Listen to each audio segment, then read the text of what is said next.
All right. Welcome, everyone, to the Lean In podcast, where we talk about everything from health, wellness, fitness, business, and all of the personal things. But before we do, we need a little disclaimer. This podcast is for education and entertainment purposes only. It is not intended for personalized medical advice.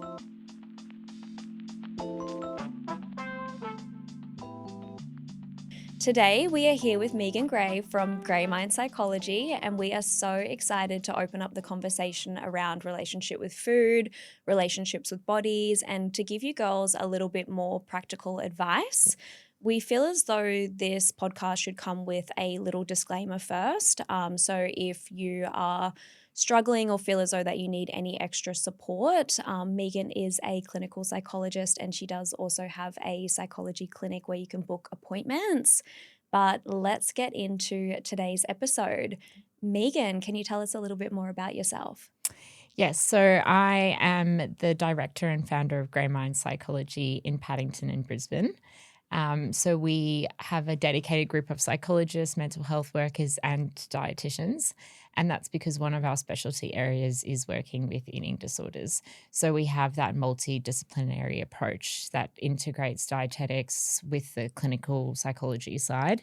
And we, of course, support other range of issues, anxiety, perinatal, but we've just found naturally that a lot of our clinicians have a bit of a focused area in that space. Amazing. I feel like it is such an important space to enter into. Can you give us some practical advice or some practical tips for people that are struggling with a disordered relationship with food? Yes. Probably so this quite a broad question. Yeah, it's a very broad question. Right in. Let's We're diving go. straight in, girls. There's no fluff today. And I think, through the course of this episode, hopefully we can disentangle what it means to have disordered patterns with your food or your relationship with food and body versus what really is a clinical eating disorder, because I think that's an important distinction for a lot of us to make because, of course, a clinical eating disorder is life-threatening and a really serious, complex mental illness that does require professional support. And so I think that's one of the huge takeaways is that it can't be underestimated, the severity and the importance and the implications it can have for someone's health. Yeah. And so when I'm talking maybe more about disordered patterns, I think that's before it's entered into that really risk stage. Yes. So yeah, there's always going to be so many disclaimers through this kind of discussion just because of the importance of making sure people know when they need to seek that support. Yeah. But I think if you personally recognize that you've just noticed some things that are entering into somewhat of an unhealthy space in your relationship with food, I think some of the signals can be you become quite preoccupied with it. Food noise is there. Yeah. There's a lot of that thought and obsession, and it's on your mind a lot about what am I eating? When am I eating? What should I be eating? Exercise is part of that, when am I exercising to manage what I'm eating? When it starts to become quite a focus, yes, quite consuming, that's when I think you want to have a little bit of a radar. Okay, what's happening for me? And then when we're talking about tips, I think that's when I start to talk about, okay, well, what disordered behaviors are now showing up as a result? And so clinically, as psychologists, we talk a lot about what's maintaining the issue, so perpetuating factors and some behaviors that can really keep that obsession going. They naturally follow the obsessive thought or the preoccupation, rather. I would start to say, look at those behaviors and see if you can start to shift them. So some of those behaviors can be, I guess, first and foremost, restricting. So eat adequately, we call it the rule of 3. Eat 3 meals a day, 3 snacks every 3 hours. And that's a really foundational tool that we introduced from the very beginning. If you can really focus on adequate, regular eating, you're setting yourself that really baseline in terms of protective behaviors. And then from that, you might find that actually really quite triggering. For a lot of people, listening, they might be like, what?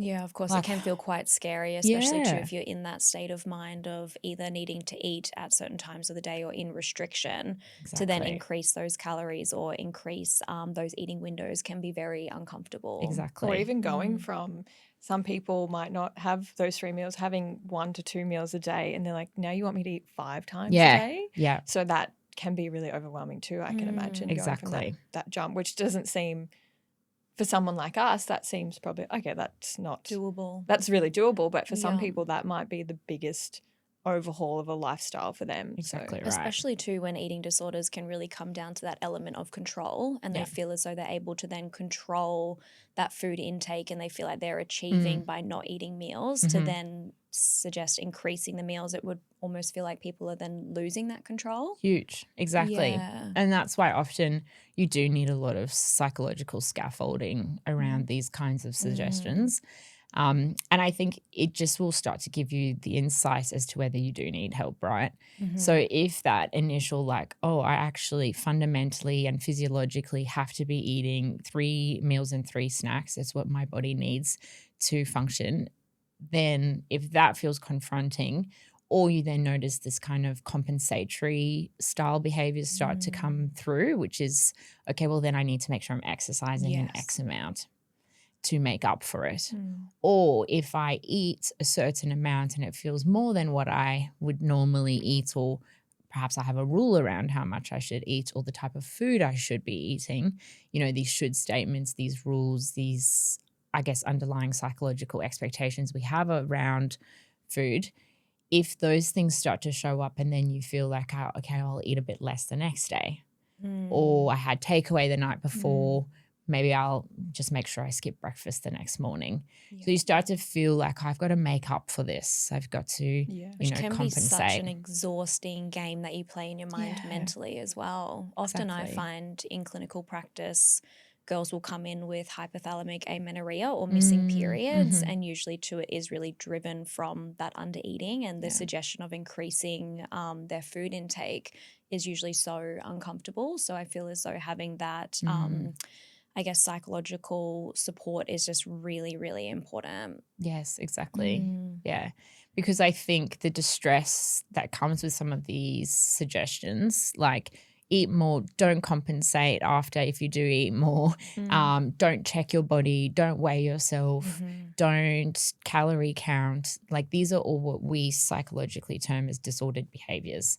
They're normalized in the world we live in. They're just seen as part of how you keep track of yourself and you keep yourself healthy, but they're disordered. And we call them disordered because they maintain disordered thinking about your food. Yes. Yeah. So, but then as you're, you know, speaking to that point, it's so distressing to let go of some of these things. They create comfort and safety for us. And so we can suggest all of it, but then what are you doing with how it makes you feel? Yeah. Do you think as well, I think just speaking from my personal experience with disordered eating, it comes from this place of control. So I mean that in a way you don't have control. So this is the one thing you can control. I know when I was really struggling with it, I felt really out of control of a lot of aspects of my life. And this was the one thing I could control. Do you think that is something that has a really strong link to those disordered sort of patterns? And I guess on the other side of that, is there any kind of, I guess, coping mechanisms or ways you could, I guess, release that control factor of that disordered eating pattern? Yes. So 1,000% control is one of the main features of disordered eating, particularly when we're talking about more restrictive based eating disorders, so like anorexia nervosa. Because the control facet is gained when you believe that you can, I guess, essentially create or evoke a feeling by restricting a food or cutting a food out or eating less than what your body is saying it needs, right? So there's this kind of illusion or perception that I've gained control. So if my body says I'm hungry and I ignore it, wow, look at me, I'm so self-disciplined. I have willpower. I'm this certain person. Like I start to see myself in this certain way, that if all these other facets of my life are out of control and chaotic and not going to plan, or there's things that have happened to me that I couldn't control, particularly there's a strong root of trauma experiences as to why eating disorders developed. Well, this is the one thing I've got choice and autonomy, and I can decide whether I eat or I don't eat. And you really do get these positive experiences internally. You get pleasant emotions. You get a strong sense of gratification, and it feeds a lot for us in terms of our self-perception. It creates positive emotions. It's a very rewarding interaction. And that's why eating disorders work as a coping mechanism. Yeah. So that's why we really do frame them up as that. It's not a lifestyle choice. It's a coping mechanism. You're using it to manage probably some significant psychological distress. I know for me personally, when I was going through my poor relationship with food, it definitely was a coping mechanism as well. I felt like for me it was very restrictive, but then it actually turned into binge eating disorder, which then I started to feel very out of control. And even though I really didn't want to binge, it was just almost like something was just overriding in my brain, and I just felt very out of control. Yes. Do you often find that this trend can happen with the two disordered relationships with foods, and can you kind of dive a little bit deeper into that? Yeah, beautiful question. Yes, so I guess there's the spectrum of, I keep hitting that thing. That's fine.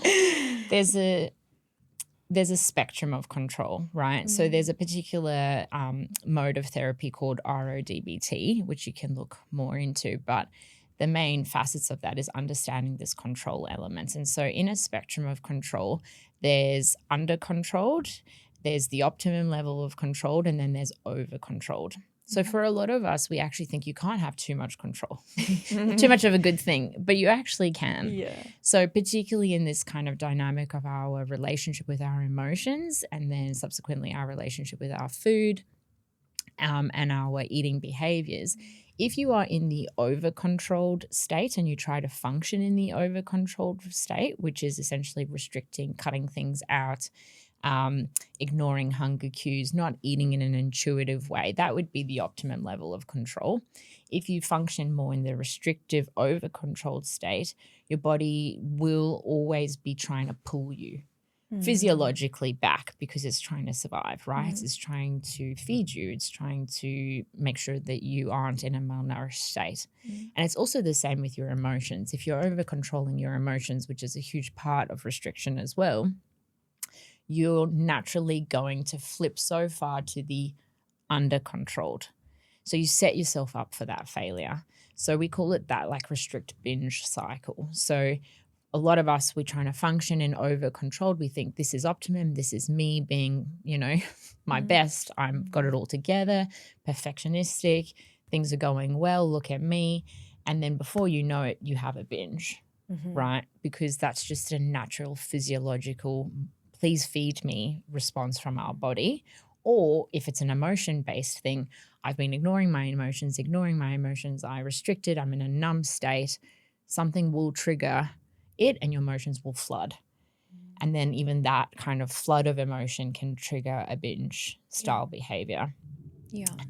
And if we're in that like scarcity mindset around food, then we find ourselves around something that we've told ourselves we can't eat.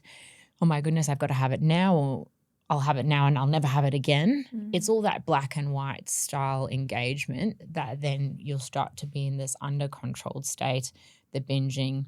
And then how people respond to that typically is like, oh my God, I've lost control. Look at me. I'm like right back to the beginning. I'm lazy. I'm out of control. I'm undisciplined. I have no willpower. I can't be trusted around these foods. I can't trust myself. How ridiculous am I? A lot of negative talk. So what do you think the natural psychological response is? Restrict. Yeah. Ramp up your control. Look at you. You're so under-controlled. Go back here. And so that's what I see with a lot of my clients. It's that cycle, particularly in a binge eating disorder or bulimia nervosa. That's where you will just be flipping. And so that's why we talk about there has to be this optimum level of control. You can't be under controlled. You can't be over controlled. We Yeah. have to help you sit in this middle space. Yeah. And that middle space is really hard for people. Yeah, it's really hard. And I think for someone like me, who I feel I'm in a very good place, I feel I've come such a long way. It's interesting. I'm going on a trip soon in about a month, and I'm going back to a place that I remember when I was there last time was peak disordered patterns. And it's so interesting to be going back there, and I feel like a completely different person. I feel like a whole new version of myself. But I know personally I've gotten to this place, and I don't know whether it's a bit of aging or if it's a bit of luck or just, I guess, actively, surrounding myself by people that have really helped me. I think what I'm trying to ask, I suppose, is, are there any tips you would give for people who might be listening to this episode who aren't experiencing these feelings but know someone? They're dating someone, their sister, their brother, their niece, someone who comes to mind for them that they want to be that person for them. They want to be a part of that journey to finding that middle space, I think. Because now that I think about it, I can think of all these people, but I do find it wasn't something I was actively seeking out. I'm really lucky that I'm in this place now, I think. There's been a lot of self-work, but I think if there is something that people can take away from this episode, it's like some little tools to support those people in their life. They might work with them. I work in an office it's female driven, it's a fully female based office. If there's some tips you could give or just some little tools to implement, whether it's your language or if it's just some sort of support you would maybe give. That. Yeah. Because did you find that it was in your awareness initially, or you had people around you that brought it into your awareness that you were struggling with this? Or I think it was something, I think I did just sort of let go a little bit, and it was something that I had to have a bit of hindsight with, and I realized that if anyone addressed my behaviors, anyone brought it up, I was so quick to shut it down and say, no, you don't understand. I'm like, it's coming from a healthy place, or I'm in control. Like, don't worry about me. I've got it under control. Right. So I wasn't allowing anyone to have any input, I think. Yes. But I opened up to my partner and I said, and I think he'd met me at a time where he just couldn't imagine me having a disordered relationship with food until I brought it up with him. And he was like, I just can't imagine it. But now he knows, and it's something that I guess lives beside me, not inside or in the dark places. He knows when to, I guess, step in, and he's not shutting me down. He's not, I guess his language is really beautiful in the sense of, okay, what do you need from me? Like, how can I help you in this feeling? Or I think the language is really, I guess it's not shutting you down. And I think that's one thing when I talk to my friends, my colleagues who have experienced this before, they said the most unhelpful thing is when people, it's their approach. It's like, why are you doing that? Or why are you eating this? Or yeah, exactly. It's almost like a negative. It's an attack, which they obviously don't mean to do, but it feels like that to someone who's really struggling and they're really in that over-controlled state. Anyone who questions you or anyone who addresses it, it feels like a stab in the heart. Like it feels like an immediate attack on everything. 1000%. And it almost like drives you further into that state, I think. So I guess the language and the approach, and, we're not perfect. Sometimes you say things and you think you're doing the right thing, obviously. But are there any sort of, I guess, tools or tips you have for people who are wanting to be that support system, I suppose? It's so nice to hear, that other side of it, like what you felt was helpful, because I think it really reiterates a lot of the conversations I've had with my clients around the things that were particularly harmful and really shut them down. They didn't want to access support. They further kind of isolated themselves, because it is quite an isolating experience. There is a lot of shame, as you mentioned, around these behaviors. And for a lot of my clients are actually quite protective of it. It's their thing. And we've spoken about what it gives people. it's their coping mechanism. There's an immense amount of fear that it's going to be taken from them. And then what? You know, how will I feel? And what will happen if my body does change? What will that mean about me? How will I cope with body changes or weight gain? So there's just so much fear where, you know, I think that needs to be in the forefront of people's minds if they're approaching this. I always talk about, you know, something like anxiety or depression is a really different experience. You can see someone is struggling and they desperately want help to get out of it, and they know that they will feel better, that once they seek treatment or they seek support or they let people in, they know they'll actually feel better. My experience as a clinician is that to recover from an eating disorder or even start shifting disordered patterns, you actually have to feel worse to begin with. You have to feel worse to get better. You have to evoke discomfort. You have to evoke distress. You have to remove things that are working for you. Because I feel as though it's almost like the eating disorder is this little friend in your brain. Like, it's actually crazy how much that voice feels as though it's helping you rather than hindering you. 1000%. And I think you do almost need to hit this point where you're like, okay, this is really actually not helping me before you're ready to make a change. Exactly. Often I would find with my clients, if I could tell that they were struggling with relationship with food, sometimes I would find that they wouldn't come to their return consult because they don't actually, they might want to get their period back, but they're not ready to change their relationship with food. And then maybe 6 months later, they might come back in and they're like, okay, I'm ready to make a change now. So I do feel as though you almost have to be at this point where you're really ready to almost break up with that mean girl voice in your head that you think is your friend. It is not your friend. It's not your friend, no. But it's safety, right? Like it's safety and comfort. And that voice is telling you, do these things and you will feel better. And you do feel better in the short term, but the cost long term is so significant to your health, your well-being, and your relationships and yourself. But yeah, I guess to come back to your question about tips, it's keeping that in mind that when you're approaching this person and wanting to bring this up, that this is something that they're protective over.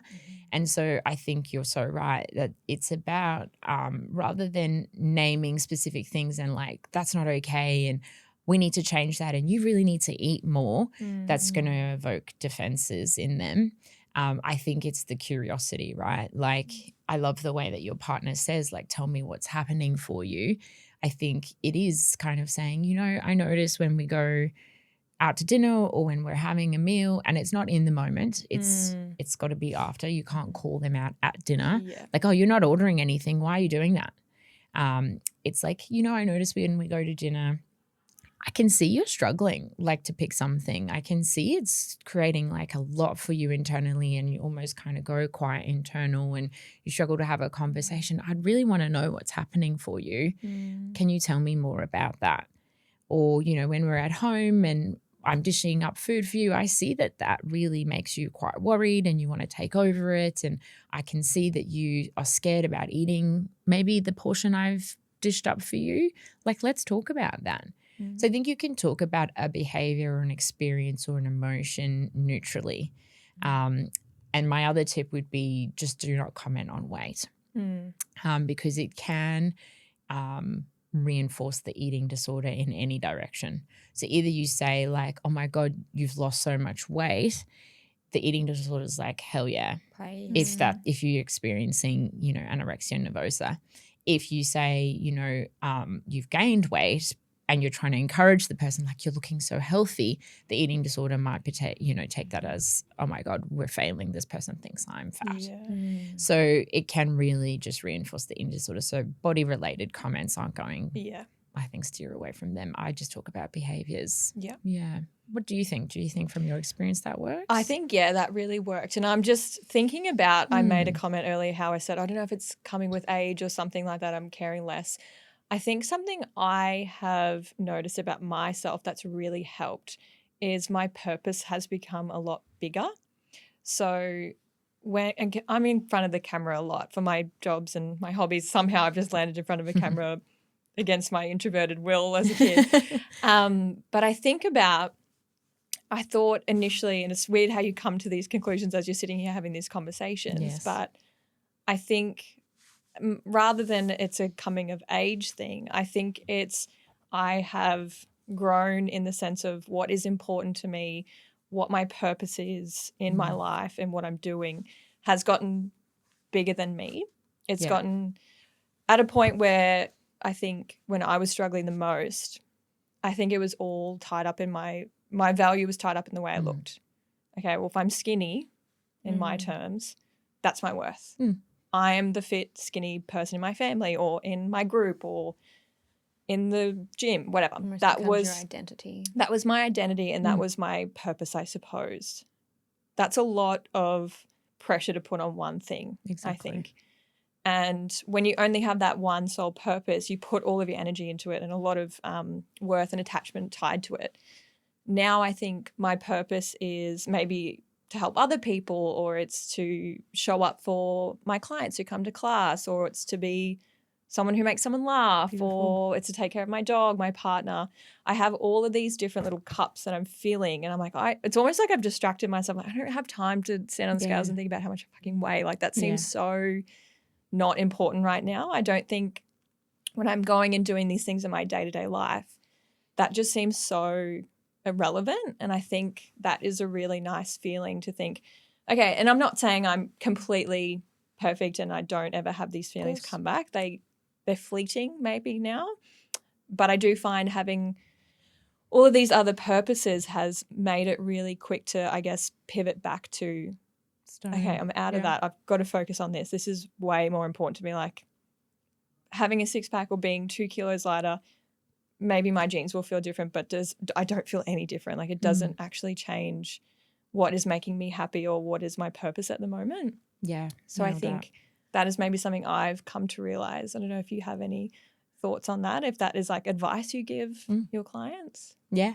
Beautiful. Absolutely beautiful. Yeah. Nice to have that value shift rather than valuing body image. You value good energy and you value connection and being able to go and have that margarita and those hot chippies with a girlfriend. Yeah, like I want to go and be fun and be loud and be energetic, not like constantly hyperfixating and think about, I think I've wasted so much time of my life. Power. So much time has just gone straight past me without being in the moment. So I think something that was really valuable for me when I was going through my relationship with food was journaling and just checking in and asking myself, how does my relationship with food feel? And then often that would change day to day, but I would always write down how I wanted my relationship with food to feel. And I feel as though having those thoughts about how I wanted to feel, it just always allowed me to stay positive and want to keep moving forward, because I guess what you're putting your energy on, you can then focus on it to achieve it, if that makes sense. Absolutely. Well, it shows you both have beautiful insights, and these are the conversations that I love having with my clients that show me we're really moving towards that place of recovery and changing the relationship with food. Because one of the diagnostic features of a clinical eating disorder is preoccupation with weight and shape and over-evaluation of weight and shape. So the over-evaluation of it is this notion of it means things about me. And if it means all these things about me, it's my self-worth, it's how people perceive me, it's where my value, is from, it's how I contribute value in my relationships or at work. People need me to be thin and I need to be seen as the thin person, or I need to be seen as the, healthy person or the disciplined person, all these elements to it. We often then talk about, well, really, what are your values? And that's what you spoke beautifully to, Tia, is it's actually starting to think, well, if this is my way of conceptualizing my self-worth and who I am in life, does it actually move you closer or further away from your value system?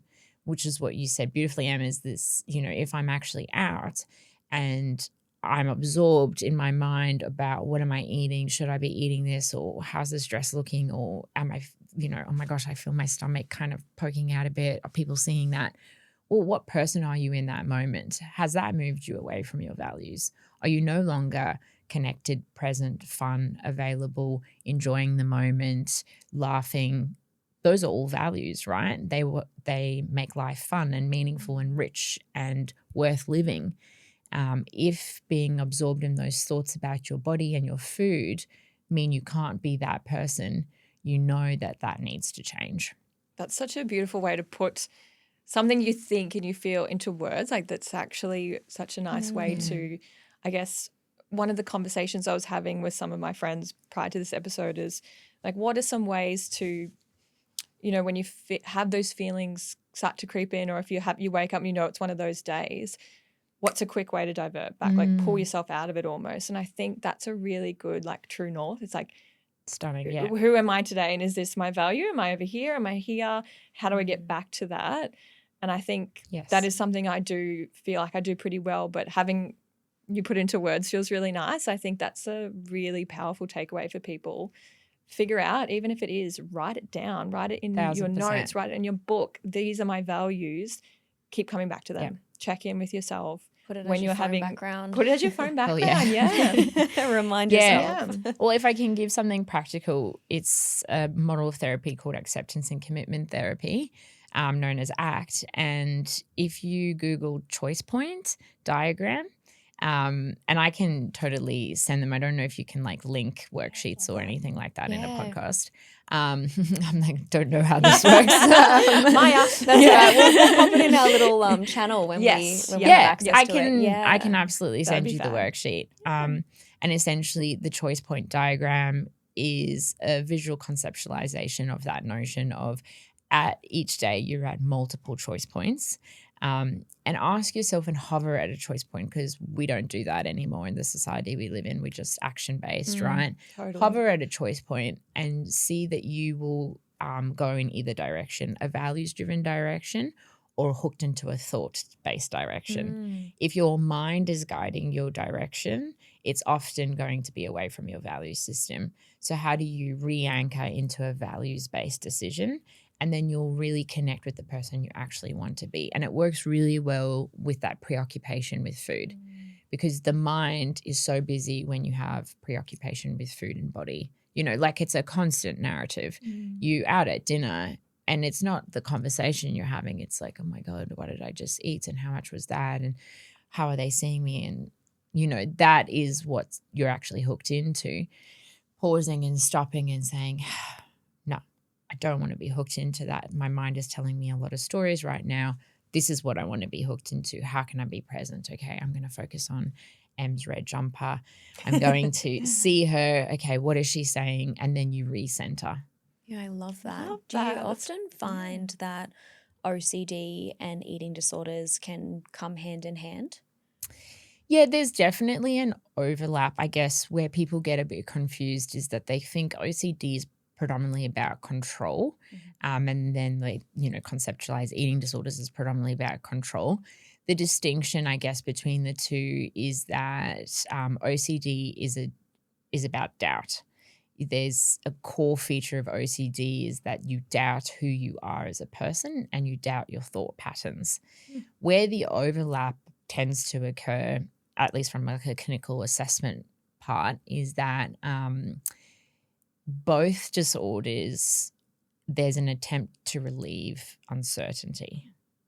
So in OCD, you might be engaging in a set of behaviours, compulsions, to relieve uncertainty. So there might be a thought, an OCD thought that says, what if you get, you know, really sick from eating this food? The compulsion then can be, I will wash this food multiple times. I've relieved the uncertainty of this experience or this thought. I've created certainty where it's a perception of certainty, because there's still no 100% certainty gained, but there's a perception I've created certainty. So I've gained control about this whole what if scenario. And in a way, that's what an eating disorder's function can be. It can be to relieve uncertainty. Does that make sense? No, it makes total sense. Yeah, I found that really interesting. It is. It's really interesting when you know, untangling a lot of this, because I've worked with people who have both and are experiencing both at one time. And what's an OCD-based rule and ritual? You know, they can have an OCD rule-based ritual about like, I have to eat every 30 minutes at 9 p.m. or I have to eat in a specific order. I have to eat my food, you know, from it has to be the green food first and then the red food and and it can't touch. Those can be OCD rules, but those can also be eating disorder rules. And kind of disentangling what's the function, where is it coming from, what are you trying to achieve is often what helps me understand the root of it. But yeah, both have a lot of rules associated, which is also what's really tricky. Yeah, that's really, really interesting. Something I also find in clinical practice, which I feel as though, Em, you can probably comment on with your Pilates and PTing as well, is often in that postpartum space when women have had a baby, they're very quick to want to jump on the baby shred and The bounce often back. the bounce back of the baby body, which I do feel as though it's such an important conversation to talk about, especially too when it comes to replenishing nutrients after growing a baby, if someone's breastfeeding as well. Do you find that this can be something that pops up in your clinical practice? Yeah, huge. Yeah. It's one of the highest, most vulnerable time for a woman to relapse if they have had a history of an eating disorder entering into pregnancy and postpartum. The risk is significantly elevated. So as clinicians, we are often really kind of honing in on this space if they've had a history at all, even if they've experienced disordered thoughts before that. You know, I can speak to my experience of having 2 children, and it's the most automatic thing that comes into your mind. And there's so much discomfort that your body is no longer yours. The control is completely gone. And I historically haven't struggled with body image issues, but being pregnant, they were right at the forefront of my mind. Because so many body changes. Yeah, your body changes and you've lost so much certainty about where it's headed and what it means. And it also shows and almost gives you it highlights something that I think, I was like, oh, actually, maybe my body does mean more about me than I had historically thought or had the awareness around, because as it's changing right in front of me, I'm realizing that this is evoking something in me. So it was quite challenging. Yeah, it was quite challenging, and it was eye-opening. It was really helpful for me because I was able to maybe see a blind spot that I maybe overvalued my body more than I thought, because as a clinician working in this space, I have a lot of ideals and values around it about not putting any importance on my shape and body. But it shows it's just a human experience, right? And the society we live in, the culture and the demands on us are just insidious, and they're there no matter what.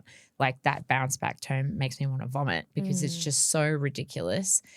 Like, how on earth is that the focus for women when what we should be focusing on is being nurtured and held as we hold our babies and nurture our babies, not pressure. Often I find when women come in for that 3-month check-in postpartum, they're like, I really want to work on toning up and losing some weight. And I'm like, no, queen, let's just focus on ensuring that like our mental health is feeling good and your sleep quality is good and your energy is good and we're getting enough calories in, because when we're breastfeeding and when we're sleep deprived, just naturally your caloric intake actually needs to increase, not decrease, because if you're not getting enough calories in, you're not going to be producing a very good breast milk, and you're often going to have that undersupply as well.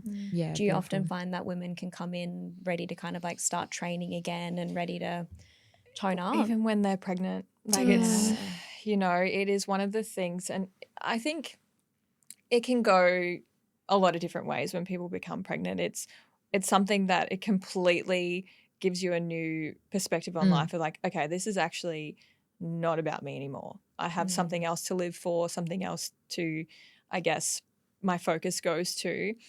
Or it can be, like you said, extreme. And I think for me, in the context of the people that come to me, a lot of the time they are women who have always been fit or always trained, and then all of a sudden, it's almost like you're clutching at something that's, it's running away from you. Like, I'm trying so hard to maintain this life that I've always had, and all of a sudden, I have to strip everything right back, and the things I used to be able to do in my body are not, not the same. And even just on the other side of that, I think the demographic I train is a lot older now. So I'm training women into their 50s, into their 60s, and all they want now, it's like the sexy thing is bone density.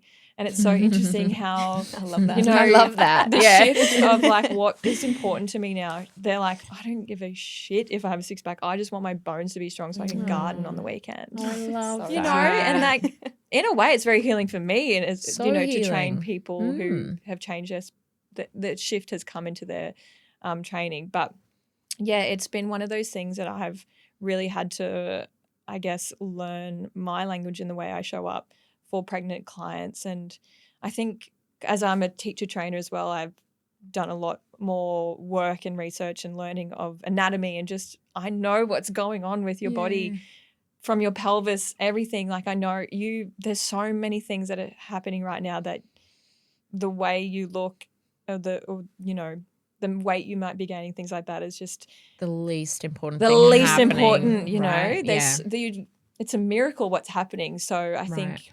you know, my language and the way I'm showing up is really important. And I try to pass on my knowledge and help, I guess, empower people to understand what's going on with their body so they can feel stronger when they turn up, to know what's going to make them feel safe and strong. And I think the more information they have and the more empowerment they have, they do feel like, you feel like a bad bitch when you're like, I Hell know yeah. I'm taking care Yeah. of myself. And it Yeah. does. I'm like trying to pull their focus into a different direction, I think. And I work at a really beautiful studio that it's just like, we don't worry about shred challenges. It's not this, the language we use is so neutral, and it's so, Body positive. it's almost like you're moving with seasons and things I like that. love It just, that. I think, yeah, there's a lot of contributing actually, that's factors. true, because we did the summer challenge. Yeah. Yeah, I didn't even think about that. Yeah, I think, Yeah. you know, we definitely, the fitness industry, you know, there still has some horrific standards, but I think there is this new wave coming through of, you know, strong, not skinny. Yeah. You work with, and I think as well, I actually read something recently and it said, you know, successful, busy, strong people don't continuously push and burn themselves. They work with seasons of life. And I think, you know, working in seasons of life, when you are pregnant, things like that, it's really important to be present in the season you're in, because it's not forever. And Exactly. that's a positive. And it's also, you know, this is not forever. Having this baby with you and Exactly. having an infant, things like that, this is not forever. So is it, I guess if we relate it back to disordered eating and things like that, I think about this trip I'm going on. I'm going to be back at a beach that I just can't even remember what it looked like, smelled like, felt like, because all I was wondering is like, when's the next time I'm not going to eat, which is so sad to think. Whereas now when I go back, it's going to be so different.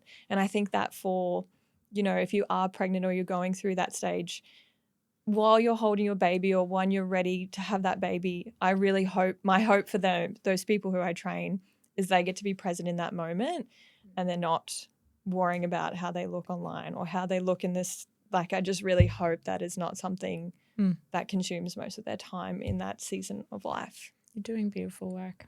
Thank you. That's really beautiful. It's exactly this values notion, right? Like, what would you want it to be remembered for? Yeah. That's a really strong values question that we often use. If I was to look back on this season of my life, what would I want it to be known for? How would I want to see myself? And would it be that, like, I was at the gym every day and I didn't get to spend time with my baby? Or I was, so worried about eating, or I was not eating that I didn't even really have the energy to play with my baby and be present with my baby. Or do you want to be known and seen for your child as this mother that is really present, available, energetic? Those are the things that will motivate you to eat. And to shift your focus and your direction. And sometimes we need a greater motivator, you know, something that connects on a deeper level to be able to relinquish, or at least just not listen to the disordered thought. Because the thoughts will be there. We're not saying these things magically make you go like, oh God, like my baby is so much more important. Yeah. Of course your baby is more important. And we're not saying that if you're having these thoughts, you don't think your baby is important. What we're saying is that it's the anchor that enables you to let the thought be there and you don't act on it. Yeah. So I can have the thought of like, I hate the way my body feels right now and I feel so uncomfortable in my body. And the natural instinct is then change my body I want to do something about it. I want to go to the gym. I want to start restricting what I'm eating. I want to start calorie counting. I want to get the phone out and write everything I'm eating. I want to weigh myself every day. I want to check my body. These are the behaviors that come from the thought. We're saying the space in between is you have the thought and you go, oh, that really feels uncomfortable and hard to sit with. Okay, back to my baby. Yeah.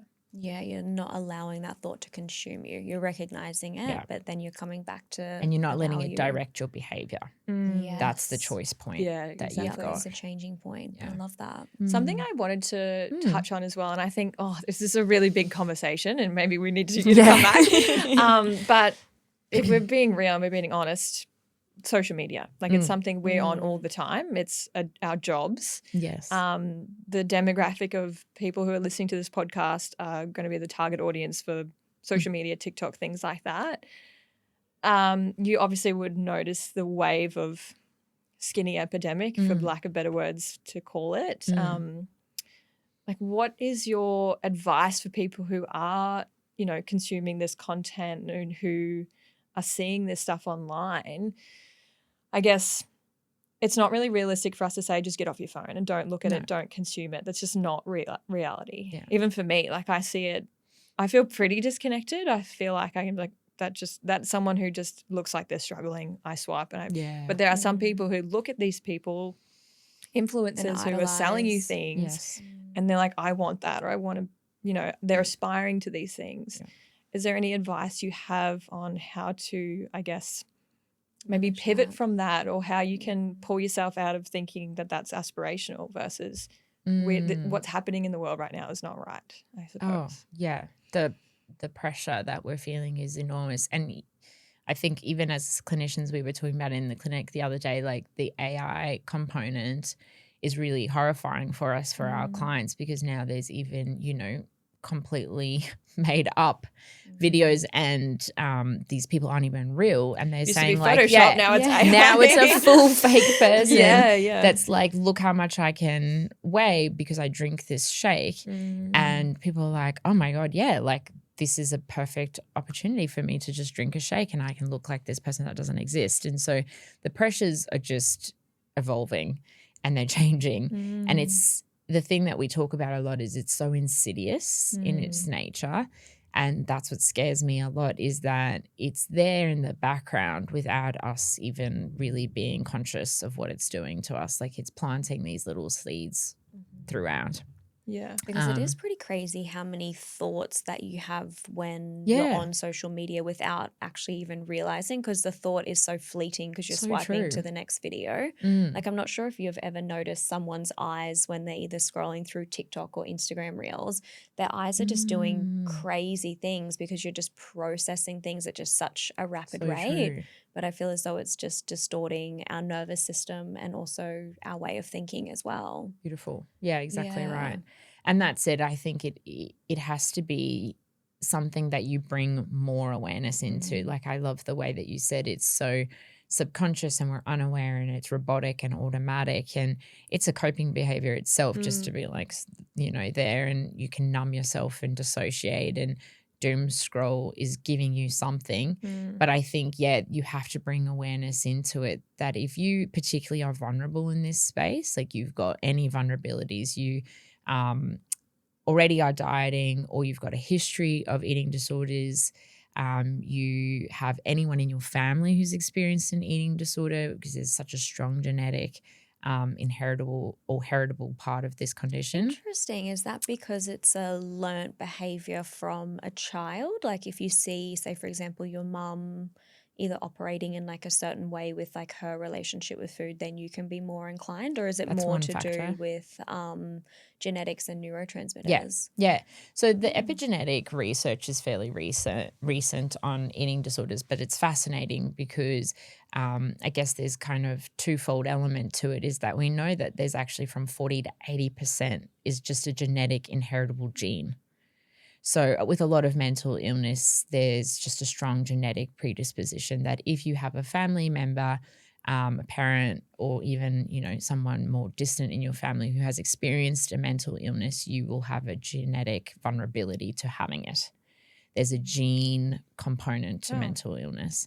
And it's very strong in eating disorders. It's one of the strongest ones. And then the epigenetic component of it is that it also speaks about how your environmental factors can then essentially turn on dormant genes. Like allow them to express. Yeah. So a lot of clients I work with, I will say to them, you might think dieting is harmless. You might think like, I'll go on a quick little diet and, I've got my wedding coming up and I just want to have wedge shred. Yeah, I'm just going to wedge shred, or I've had a baby and I just want to focus on losing baby weight, and then, like I'll go back to life and I'll say, well, you actually could be activating something that's all underneath there. And I've seen it. I've worked with people who they started a diet and they developed a full eating disorder within a 6-month period. And it was alarmingly scary how quickly it transformed for someone that I worked with. So, what we know is that there's the biological component, there's the environmental component, what behaviors are modeled around you, what language is present, what behaviors are you then entering into. There's the social component, what we've just spoken about, the social media, the pressure, the language, the culture. We've got a thin ideal in our Western society. It's idolized. It says something great about us. If you're thin, you all these things are immediately perceived about you.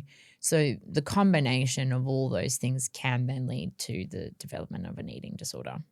So I guess that was the most long-winded answer, but essentially keep talking. Honestly, I can it's listen to you so all classic day. me. I'm like, now let's talk about epigenetics. But yeah, what I'm saying is you need to know your vulnerabilities. If you've got any of this present, if you've got any of this lingering, if you then think it's harmless to go on social media or to start a diet, it's not. It can be the precipitating factor. Yep. It can be the trigger that enters this whole thing kind of to go down the track. So, I would say if you think, oh God, listening to this podcast, I actually do have a lot of those fears and worries, and maybe the relationship I have with food and my body isn't exactly where I need it to be, then you have to be so conscious about who you follow on social media, what your algorithm is. You need to change it. Yeah, you truly do, because it's more impactful than I think you think. That's a good thing. I think we do have to have some accountability, and you can make choices. You can control your environment to a certain degree, and I think I do it a lot. If there's someone who it doesn't make me feel good, I just don't unfollow them. And it's not a malicious thing. It's just like, I just can't see that right now. I don't want to see that. And I think you can adapt your algorithm to be more positive and be, less triggering. I think that's even just if it is like a small thing. Okay, well, at the very least, let's just not get on our phone in the morning and scroll in bed. Exactly. Boundaries and limits. If that's like the smallest thing you can do, like that's in your control. You can leave your phone outside, don't get on your phone in the morning, and the first thing you look at is someone who is emaciated on the Amalfi Coast. Like, that's not going to make you feel good. Yes. In the dead of winter. Yes. Like, that's not going to help you. Yes. So I think, coming back to that morning routine and having those boundaries and just having little goals for yourself, I think can definitely help. I love that. Something that I find really beautiful about your practice as well is the fact that you work with dietitians as well as psychologists. I'm not sure if you can comment much about this, but just from my clinical experience, when my patients do unfortunately get admitted to the hospital system, I do find that system can be quite triggering for them, especially in regards to the refeeding process and the foods that they have to consume during that process. Often it can be very high calorie but very low nutrition foods, because obviously that primary focus is to then gain weight again, or that weight restoration. What do you feel as though you wish were, I guess, the shifts in the system, or what could the system be doing better to support girls with eating disorders? I feel like that's a very broad question. You're like, they could be doing everything better. Everything? Are you ready? Because, it is a very unusual system. It can be so harmful and so traumatizing.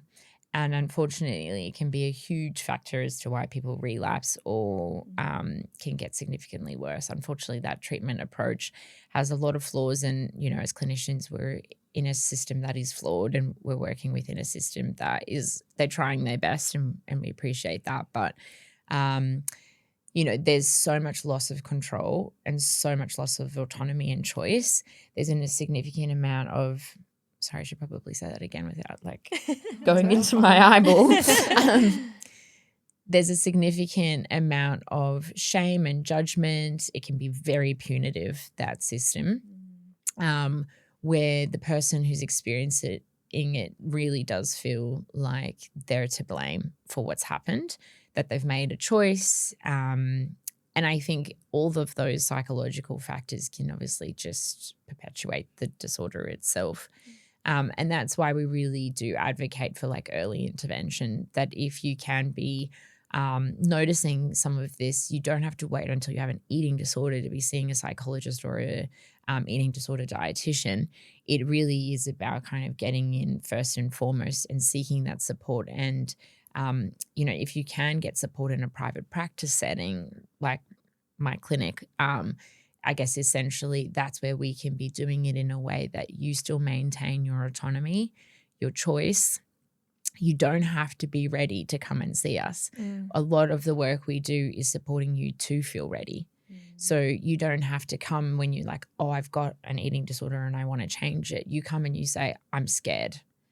And that's the work we do. It's particularly even as a dietitian. It's an eating disorder dietitian does not just give you a meal plan and say, here's how much you need to be eating. This is the things you're missing from, it's too restrictive, you're cutting out food groups, this is what you should be adding in. And that's what we're going to do week to week. It's not that at all. It's a lot of holding, safety, containment, and a lot of the work I psychologically do is sometimes I won't even be talking about the eating disorder at all for months. We'll just be talking about, why they need something, what's happened for them. We do a lot of trauma work. We do a lot of emotion management work. We do a lot of just kind of schema work, helping us understand what is it that you see in yourself. And before I know it, that work has helped the person relinquish the eating disorder. We're not even looking at the eating disorder for a lot of our treatment. Behind it. And so I know that didn't really answer your question about what should change in the system, because I guess I can only really speak to what is different about the work we do privately. So no, that's fine. Really, I feel as though you've answered it really well. Yeah. Yeah. So I guess the tip that we'll take away is like get in early. Yeah. Get Don't let it support. snowball. Don't let it get to the point where you need to be hospitalized and weight restoration is happening. Yeah. I think what I really love, and maybe we had this idea in mind, but it wasn't like the big driver, but now that I'm thinking about it, is what I love about podcasting and having, there's so much media out there, social media, which is such a positive thing, because I think, there's so many, this is such a big topic. It's such a huge issue that has run deep. I think I was probably 10 when I started becoming conscious of my body. We're not trying to change the world, but you can change your part of the world. So the people who listen to this podcast, who come to our classes, who go to you in clinic, we can definitely have an impact on their worlds. And I think this podcast and having you and having your beautiful insight, and we're so grateful that you've, shared your time with us. I think there's some really beautiful takeaways, and I almost feel like energized about the things that we have come away. I was really conscious of this topic and this episode, and I wanted to make sure it wasn't just, from my end fluff, and it was just a conversation that you've probably heard regurgitated. I wanted to come in and have some impact and have something that you could put in your toolkit and take away with you. And, I think it just takes so many lives, and it takes so much enjoyment out of life and impact out of your life, that I think even if it just helped one person, I know that sounds really cheesy, but if one person walks away from listening to this and they feel better, or they, someone in their life they can help, I think it's just so worthwhile having these conversations empowering. and keep having them and keep, working on ourselves. And I think it's so important. That's so beautiful. Opening up that relationship with food and body image, because I feel as though it's secrecy that gives it the power. You're so right. Yes. And normalized, right? Like I think that it's just so normal to be like, oh my God, look at your body, fire emoji on Yeah. Instagram. Fire And emoji. I love when we saw those together. I mean, there's nothing wrong with a good girls. fire emoji, but I love reading like girls' comments on things. girls' I'm just like, comments, oh, I'm I'm like, sad. oh. It's so good. I saw the Inspired Unemployed took the piss out of girls doing that. I was like, you laugh, and I've made all of those. Yeah, we've comments. done all of those. We've all been there. And like, you know, I love girls. We're cheerleaders, right? Like we hype each other up and we're not afraid to do that. I think it's such a beautiful community you can have. But it's also being conscious of that language. Like it's about what are we praising? Is it always like, oh my God, look at those abs, look at the 6-pack body, fire emoji? Or is it like, oh wow, you look so happy. Yeah. Like look at your smile, you look so happy, you must be having the most beautiful time. Yeah. Yes. You know, I think that can also be a really pivotal change we as a society can shift. And I think even particularly like our generation and the next generation, it's like, what are we praising and can we change the way that we're talking about that? Yeah. It's like not the first thing we do is when we see someone like, oh my God, you've lost so much weight. How amazing. It's like, oh my God, I've seen what you've been doing. I've seen what you've been doing at work. That just looks like so fulfilling. I want to hear about it. Yeah. So I do hope that, like, yeah, even if that's another takeaway, it's like, oh, can I just change my language around what I'm praising? It's something I started doing as an instructor. I used to work at a studio, and I'd stand at the top of the stairs, and every time a girl would walk in, I'm like, oh my God, you look so fit, you look so this and that. True. And someone said to me one day, she said, that is really triggering for me because it's all good that you say it every day, but then if you forget to say it one day, it's like, okay, well, do I look like shit today? Yeah. Oh, Do I I'm so not glad look she said that. And I was like, it stopped me in my tracks. I was like, wow. And I thought I was doing this positive thing. I was a cheerleader. Yeah. And then I switched my language to, oh, that color looks so good on you. Yes. Love those shoes. Something you can take off, Yeah. something Yes. that's not Yes. a part of your Your body, identity. I think. Yes. Or your hair looks so pretty and things like that. Or your like you smile's showed so up funny. today. Oh my Yeah. God. You know, like how amazing is that you made time for yourself? Yeah, I think just changing that language is still doing the same thing essentially. You're still complimenting. giving them that little gas up, but it's It's it's not the same. Yeah, it's not going to be triggering for someone who might be in that Love that. state. Yeah, that's beautiful. Tell me, Em, what are you leaning into at the moment? Well, you would know this, but I'm leaning into voice noting at the moment. Like I'm addicted to voice noting, and it's funny. My boss, she hates voice notes. She's like, "Do not voice noting." But I find love voice it's we voice note every day. But it's kind of a two-parter of what I'm leaning into. I think act on your kindness impulse, and I was having a conversation with one of the girls I work with yesterday, and I got in my car and drove off. I was like, God, I love her. I love Kirsty. She's so like sugary and just fun. And I sent her a voice note and I was like, thanks for that chat. Like I really love, you know, no matter what's going on in your life, you're always so positive. And I always walk away feeling really good. Beautiful. Took me 35 seconds and she voice noted me back and it was just really beautiful. And I thought, takes you 2 seconds to say something nice to someone or just act on your kindness impulse. I think. love that kindness impulse. Yeah, I stole that from Jack. He always says that. Like I was going to buy someone a gift. He's the sweetest man. He's the best. He's like, do it. Anytime you have an impulse, act on it when it's like a kindness thing. Yeah, he's the that's best. so beautiful. What are you leaning into, babe? I am leaning into getting into a good nighttime routine again. I have been naughty. I have been scrolling on TikTok. I know, you've been sending me things that we've been talking about. I know, and I'm like, normally I'm so good with my sleep hygiene and sleep routine, but I feel like I've been quite busy with work the last like few weeks, so TikTok just kind of feels like this fun little reset. However, the next morning I'm like, wow, I'm waking up pretty tired, and I'm like, I'm not surprised, girl, you were on TikTok for 30 minutes before bed. Like, what do you expect? 30 minutes is good. Oh, okay. She's like, so a quick one. Well, I don't go on it during the day. It's a nighttime thing only. Yeah. It's just like There's so nothing better than captivating. getting into bed. You're like, I haven't know, been on like, TikTok all day. Yeah, I mean, it serves a purpose. Yeah. It does. Yeah. It does. But back into the good sleep hygiene. Okay, tick. What are you leaning into? Yeah, mine's probably not necessarily as practical, but I mentioned it at the beginning, but like asking for things. Yes. So I particularly struggle a lot with just being like the person who's like, a little bit people pleasy and just like, no, I can do that. And like something small was I was struggling with both of my kids, and a beautiful man offered to take the trolley back to the trolley station for me. And normally I'd be like, no, don't worry. Because I'm just like, I can do it all on my own. And I was like, yes, please take the trolley back for me. And it made me feel like, oh, this is great. So I've really been noticing that I can like ask for help, ask for little things, even just saying like, yes, you can take that off my plate. It's been working. It's so good. It's nice to be independent, but then when that independence starts to almost like have a bit of a hindrance, it's so nice to ask for help. It's working. As an outside perspective as well, anytime someone asks for help or they ask for things, I have a lot of respect for them. Yeah. Like even today when you're like, yep, I'd like some water or something.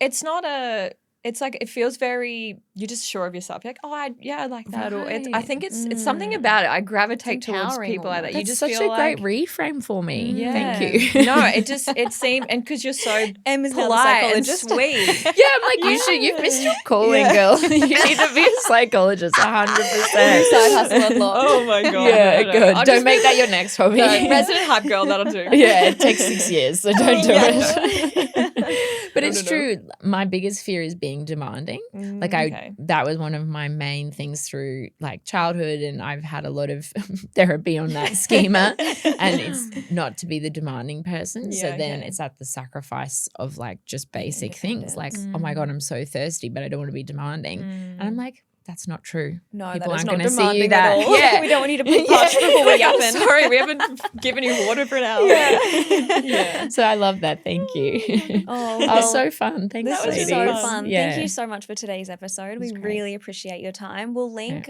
Grey Mind Psychology in the show notes as well, so everyone knows where to find you. Great. And we'll also link the Instagram as well. And Grey Mind also offers telehealth appointments, don't you? So anywhere around Australia you can access Grey Mind Psychology. Yes, we've got dedicated telehealth clinicians in Melbourne, Sydney. Yeah. So good. Yeah, we Wow. can just support you in any way, also with our dietitians. Yeah. Amazing. I love that. Well, thank you so much. you. Thanks for listening, everyone. I'm kind of sad to wrap this I episode. know. I'm like, can we I just want to keep going. Seriously, I was like, oh, that went too quickly. Okay, part 2. All right. We yeah. definitely will be getting Make Meghan sure back. you tell us that you want a part 2. Yeah. We'll do it. We'll do it. Write in your Just questions. one person says it. Okay, well, we're Sure, overwhelmed. yeah. We're going to do it. It's in demand. But yeah, I'm not sure. I completely must have spaced this. But did you? Did we mention your Instagram handle? Grey Oh, yeah, Mind? just at Grey Mind Psychology. At Grey Mind Psychology. Give us a a follow. Please. Thanks, guys. Thank you so much for listening, and we'll see you again next week.